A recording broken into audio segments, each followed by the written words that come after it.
But later, after I had done my doctoral dissertation, which was on accumulated stress reserve capacity and dis-ease, I got to live out another one of my dreams, which was to work for NASA.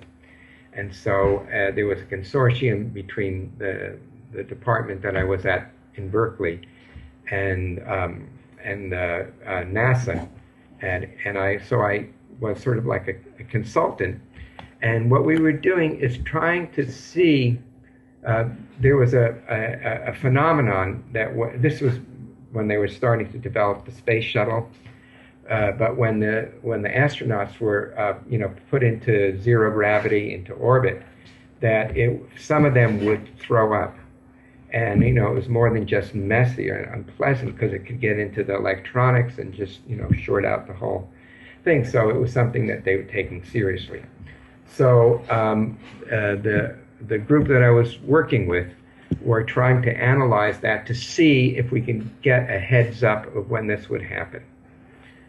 And so what I noticed is during liftoff and acceleration, the heart rate went way up. The autonomic measures went through the roof.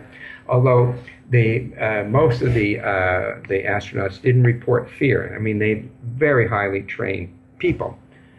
But what I noticed is that with some of them, there was a dip right at the beginning, right at the end as they entered into orbit, and that this was an indication that they would throw up, because this was the vagal response, the shutdown response, the overactivity of the viscera.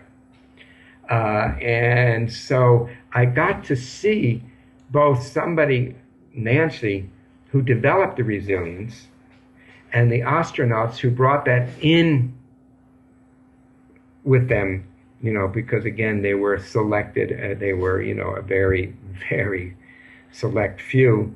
They had gone through all kinds of training.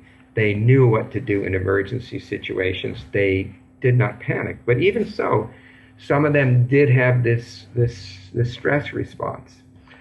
So then I came to think, okay, what I need to do is to develop a method that was inspired by Nancy, but that could be taught and not done in one fell swoop like with Nancy, because I could have easily have re-traumatized her, and that would not have been a good thing. So I then started to develop what I call titration as a way of gradually bringing together people with these difficult experiences and then renegotiate them. And as they would renegotiate them, their resilience became greater and greater. So they were learning to do what the astronauts did. And the astronauts, again, were exposed to, severe danger and threat. And my clients were exposed to that, but in one little bit at a time, so that they could master them. And now there are many, many other, ways to look at resilience.